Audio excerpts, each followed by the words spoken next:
Yahoo! Yo mga senpai! For today's mini clip, samahan niyo kaming mag-unboxing ng pinakahihintay naming padala galing sa Pilipinas.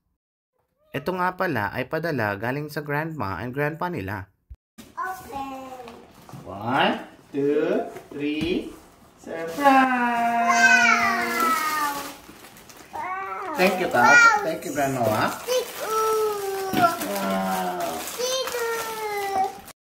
Masaya na naman ang mga chikiting. May palato-lato pang kasama.